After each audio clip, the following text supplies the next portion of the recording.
All right, we are live.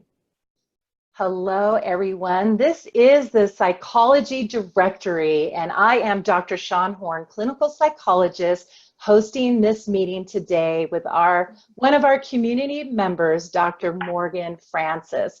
We are so excited to bring her to you to be our first guest on our Psychology Directory Talks. And I'd like to begin with introducing Dr. Francis to you. So hello, Dr. Francis. Hi. Hi. So go ahead and tell us a little bit about you and what you've been doing and your practice and all of that. Sounds great. Well, thank you so much for having me on here. I feel really honored that I get to be the first guest on what I know is going to be a very successful, area for everyone to come on and learn from one another. So I just really appreciate this opportunity. Thank you so much. Thank you. So I'm located in Scottsdale, Arizona, and I am the business owner of Scottsdale Premier Counseling, and it's a private practice that I opened up about 2 years ago. Prior to that, I worked in a group private practice called Psychological Counseling Services, also located in Scottsdale, Arizona. And I feel like I grew up there. I did my pre-doc, my post-doc, I've got engaged, I got married, I had 3 children, all while I was there. And after my third child, I knew I needed to have more flexibility with my hours because one of the really neat things that PCS, the private practice, provides is an intensive outpatient program. And so I couldn't just really make the demand with being a mom and having young kids. So I was able to talk with my clinical director, and he was extremely supportive and said, we wish you the best. We're sad because we're going to lose you, but we know that you need to do this for you. And so with his confidence in me, it really helped me to then create my own private practice, and it just took off. I mean, I was really lucky because I just, really put myself out there, and I gave a lot of, I would say, free courses or workshops, or I would just get in touch with the community.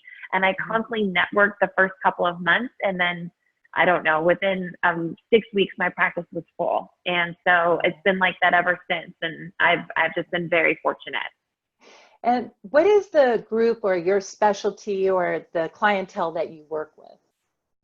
So my specialty is body image, and body image for me really spills over into multiple areas. One, with our relationship with our food and weight, another being our sexual health, another one being trauma related, another one being around intimacy, our mood. And so, typically, body image, because it's the way we think and feel, our attitudes, our beliefs about our body shape and size can really spill over into multiple areas. So that's typically why a person may find me. And then when I was at PCS, I really specialized in sexual compulsivity. So I really worked a lot with infidelity and pornography and couples, and mostly males that were really struggling. But it was interesting because they all struggled also with their body image, even if it wasn't related to food. And so looking at sexual health and body image is where I really kind of found my niche. And so now in my private practice, I still do that, but now I see a lot of young females, high school students, college age level, where I'm more working with their overall body image and how it tends to hold them back from pursuing things in their life, whether it be a relationship, a career, motherhood, or just feeling confident in their body shape and size. So that's primarily what I'm seeing now in my office. Oh, that's great. So you specialize in body images and helping women and also men work through any sort of eating disorder things or body image, all things related to that. Yes. All things related. Yeah. So you are what I call a trailblazer, because a lot of the mental health community is very, they work within the structures of the traditional model, which is you have a private practice where you work with the agency and you're in your community, and that's just where it stays. But many of us have these dreams that go beyond that, dreams to go in a more public platform, to write books, to become a keynote speaker, to reach a larger audience. And I discovered you and found you on Instagram, and Yeah. and which has been an amazing platform, but really is a platform for those that think outside the box, that are willing to take the risk and say, I think I can reach a larger audience. And one of the reasons why I've asked you to be interviewed today is that you have recently launched a webinar, and I would like you to share with our viewers what that webinar is, and why did you create it, and who is it for? Oh, great question. So yes, it's called Bye Bye Body Bling. You deserve to love your body without having to lose weight. And the way that this course really came to me was I had a lot of individuals through Instagram or social media, or that I would meet at conferences that I was presenting at, that would say, I really want to come see you, but I either don't live in Arizona or I can't afford, your services.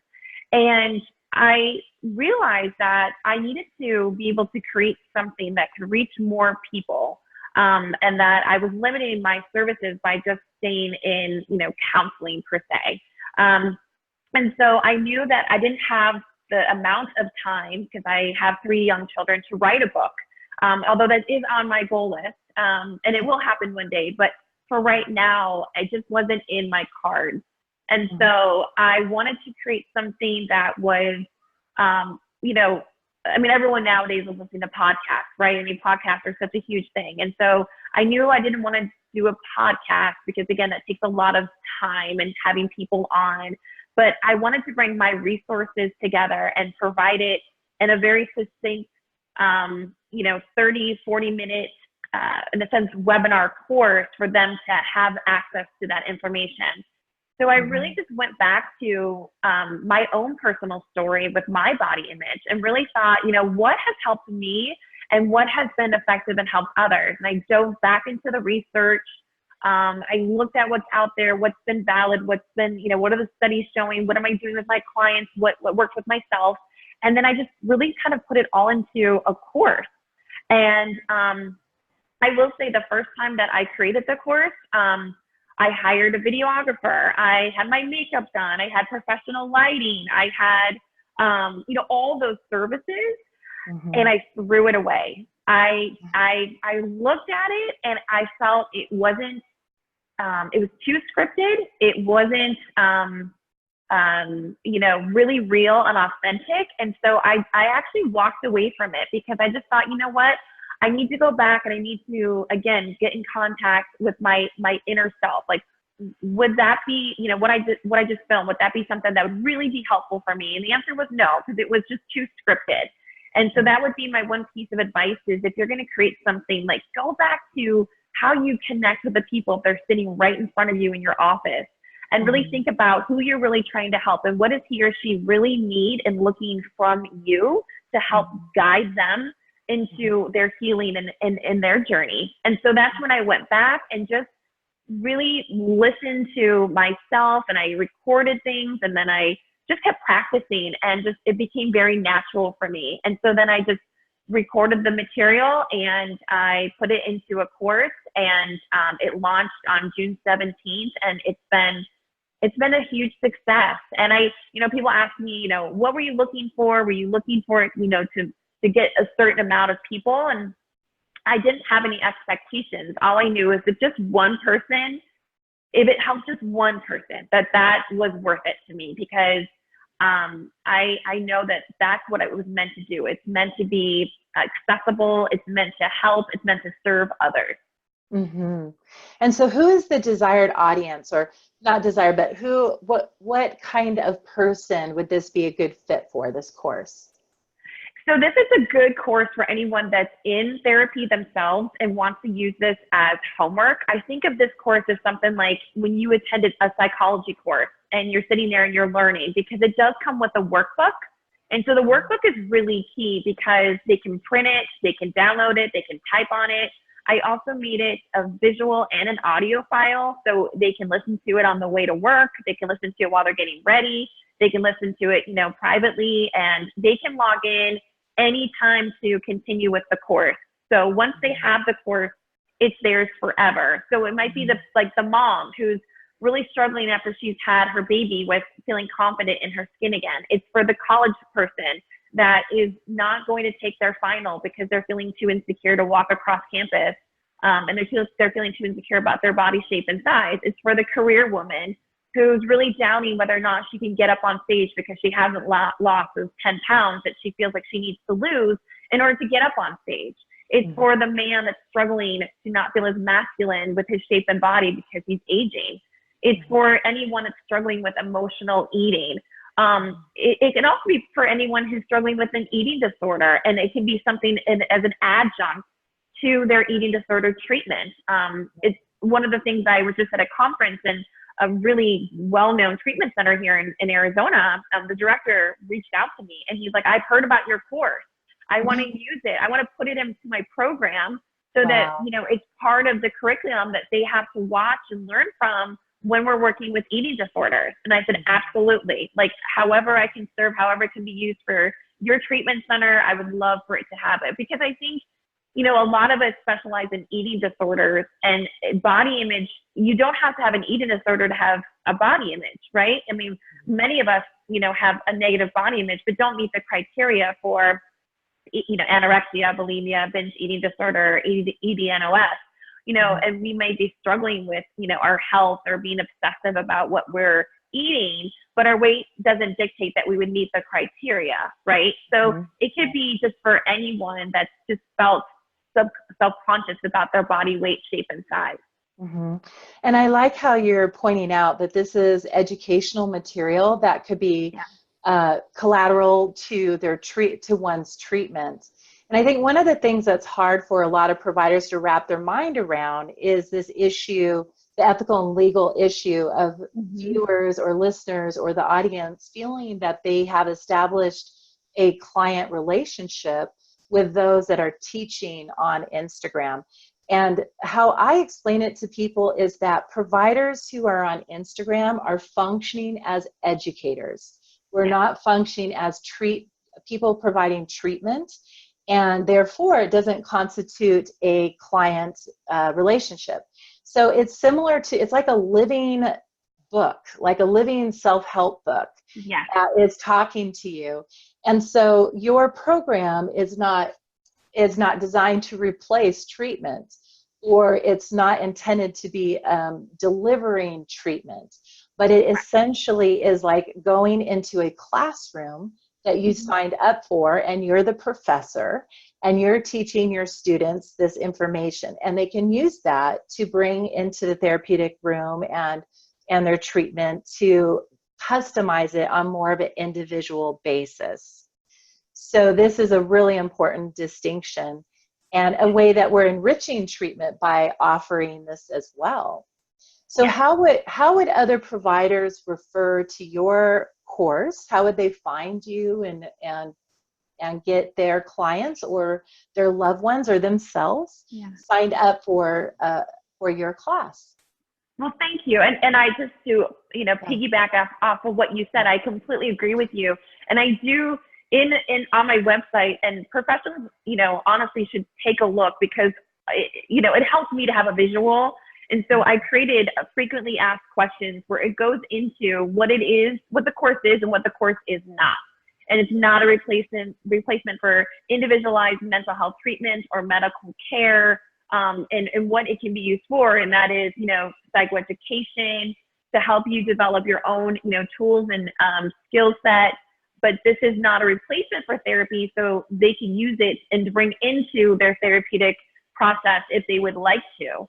But also it's a good resource for mental health practitioners as well, because they can learn some of the empirically researched tools that I've, created, so that they can educate their own clients about it in their sessions as well.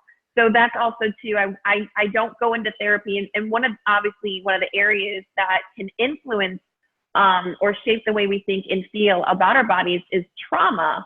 And I did not actually go into much about trauma, because I knew it could really be triggering for a person watching. And so what I did, I said, here are the resources for you as far as contacting, the National Eating Disorders Association.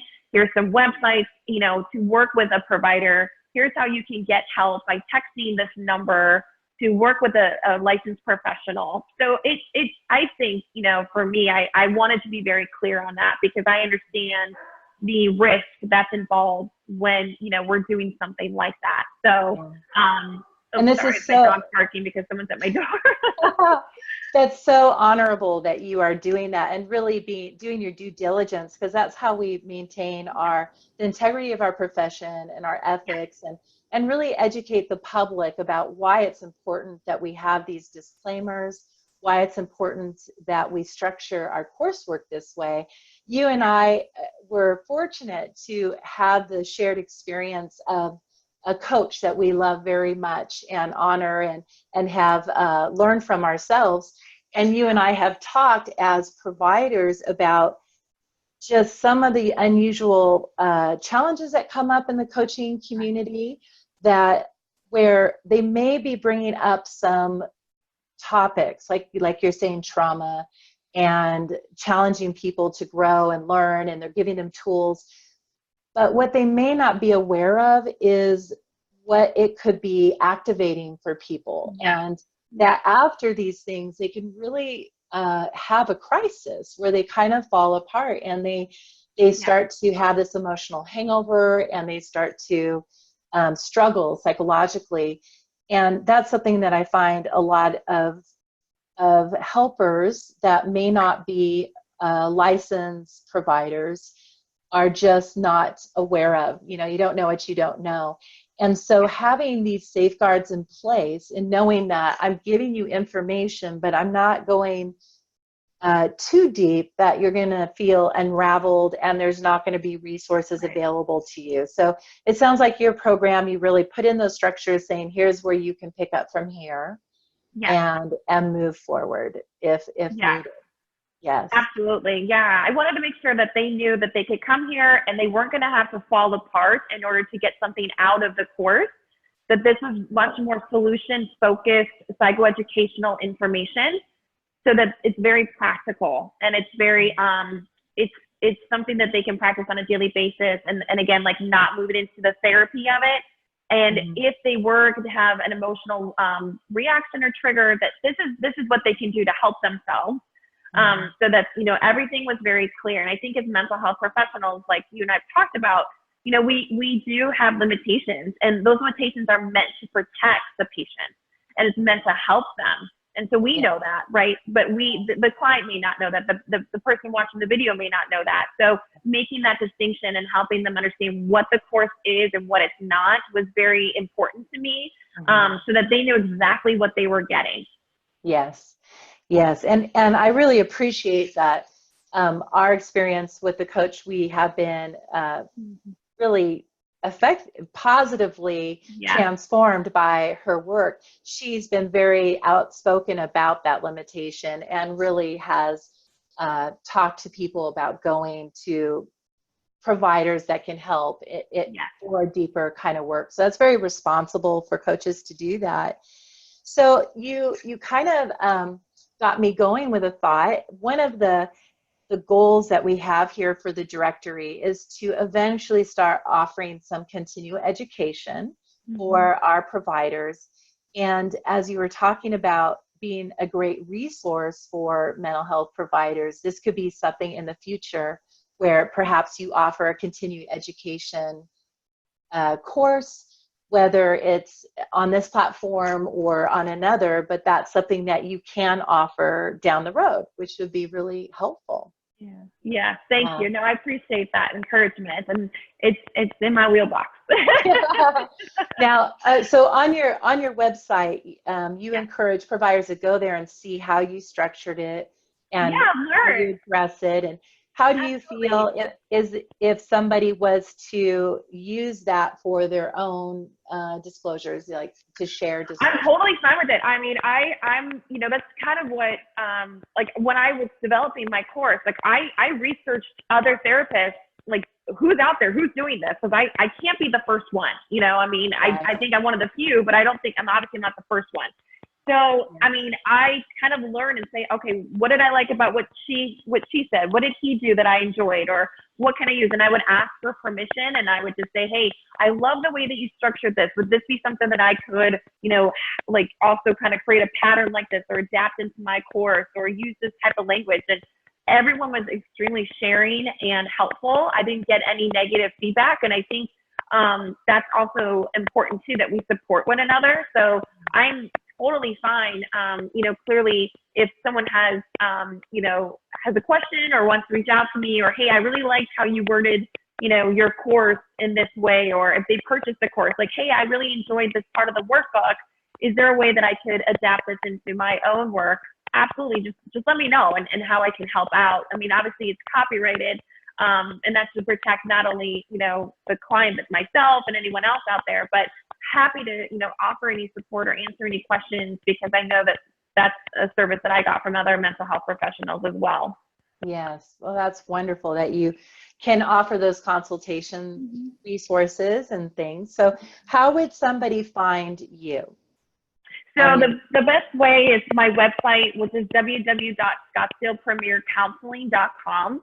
As soon as you go on my website, the courses are on there, and then obviously Instagram through social media. I have the link in my bio, and people can see what I do, and then see how the course is offered right through that service as well. I am on Facebook, but I'm not really very active on Facebook. I need to be better at that. It's just, we're busy.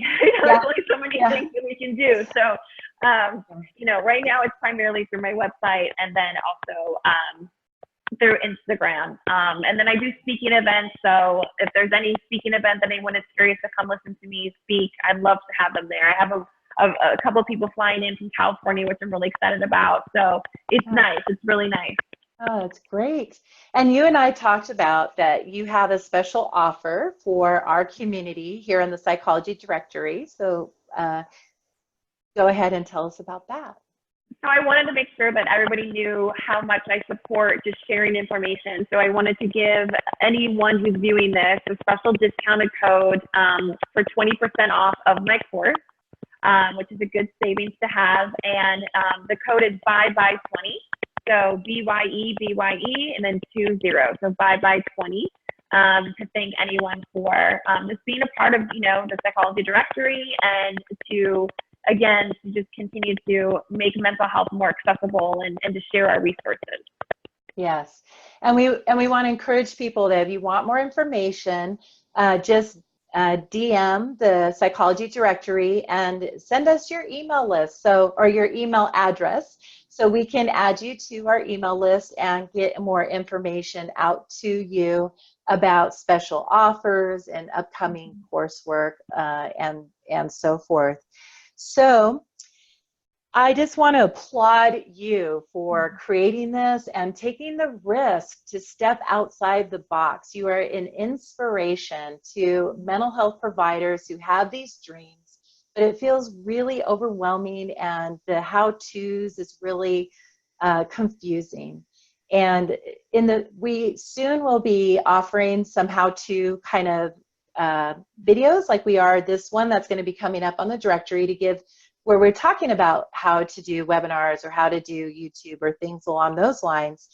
So as we wrap up this discussion here, I want to ask you to think back to the earlier version of you when you first had this dream, where you thought, maybe I can do that.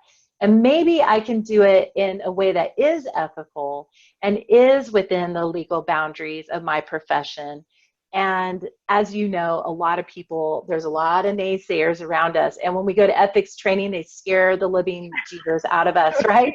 They're just like, don't do it, don't do it. It's going to be bad in every way. And then there's us, and we're going, well, gosh, there's people like John and Julie Gottman that are doing it. And yes, they are. Yeah, and there's Marshall Linehan with DBT that's doing it. So what makes them different than us? They're licensed professionals, and they're educating on this platform. So we kind of trusted that nudge, and we're willing to step forward. So when you think of that earlier version of you, that was given that dream and was hearing the naysaying, what advice, if you were sitting with her right now, what would you say to her to help empower her movement towards the dream? A couple of things. One, I mean, obviously don't listen to it. And I think that that's, you know, I didn't listen to the people that said to me, you know, are you sure you want to do this? And that's going to take up a lot of your time. And how are you going to make this happen? And this could be expensive. You know, it's not it's not going to be successful. Why would anyone want to listen to you? I think that was one of the first things, like, why would anyone want to listen to you? I was like, well, wow. I can think of a lot of reasons why people want to listen to me. In fact, I'm pretty sure they are listening to me. So I just had to really put that in a box. And then I also had to recognize my perfectionism, because I am a perfectionist. It's something I do struggle with. And so that's where I threw it all away. Like the first version that I created that was, you know, too scripted, that was too done up, that was not my authentic self. Because it was too perfect and it didn't come out authentic and real and connecting. And so done is better than perfect. And I would say the third thing would be to not overwhelm who you're trying to serve. So I know that I have a tendency to put a lot of content, and it can become too much. And that's how we lose people. We don't lose people for any other reason. The number one reason that a person moved on from what we're saying is because they're feeling overwhelmed. They're feeling like what we're saying is too much content. So I just went and I simplified everything and just gave it a very short nugget so that it was boom, boom, boom. Like here's your your nugget to have. So that it wasn't too much for an everyday person to listen to. And so I think that those would be my advice is don't listen to the people the naysayers, because there's always going to be naysayers no matter what you do. And as many naysayers that I have, I will say there was a lot of people that were, you know, excited and applauding and supportive. My husband, you know, he was so supportive. I could not have done this without him and believing in me. To find those people, and kind of like what Patrice Washington says, you know, reject the advice of anyone that, you know, was not in alignment with your assignment. You know, that's exactly, I just took that, like, who's trying to tell me something that's not in alignment with my assignment? My assignment was to create something to serve others and make mental health more accessible. And that's what I just stuck with. Oh, I just love that. Patrice Washington, for those of you that are watching, is a financial advisor and coach on creating wealth and managing your financial wealth. She has a podcast, I believe. And do you remember what that's called? I'm not remembering off the top of my mind. I don't. Oh, it's something like wisdom, seek wisdom, or is that her handle? Yeah. Seeking wisdom. So she has that statement that give yourself permission to reject the advice that goes against your divine assignment. And that really spoke to us when we were at Lori Harder's Bliss Project, which we have attended, and just it was very transformative for our personal growth. And so shout out to Lori Harder, and a shout out to Patrice Washington, who we both adore and love and are so grateful for the impact that they are making on this world and on our lives as well. And so I just, I so relate to what you're saying about keeping it simple. I noticed that I think that's part of our professional development, is that often we feel like we don't know enough, or we have to show all the information we know. But what we don't realize is that we know so much more than, or our information is sufficient, and it is good enough, and we can offer it. A lot of new therapists experience that, where they go, oh, I can't help people because I haven't learned enough. And they really have.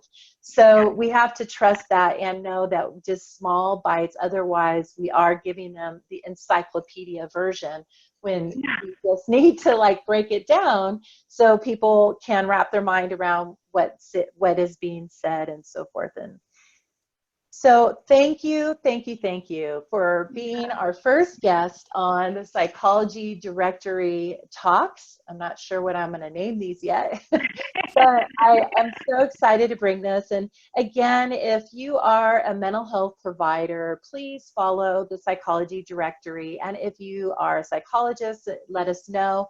We want to premiere your work. We want to tell people about what you're doing, support your efforts on this platform. You can find us on Instagram at Psychology Directory. You can find Dr. Morgan. I will have all her information. Sorry, I keep saying you have like two first names, right? Like the Francis with the first name. So Dr. Morgan Francis, you'll find her there too. And if you have any questions for us, let us know. And thank you for joining us. So I'm going to stop the recording now, and we will see you at the next recording. Bye-bye, everyone. Bye. Thank you. Bye.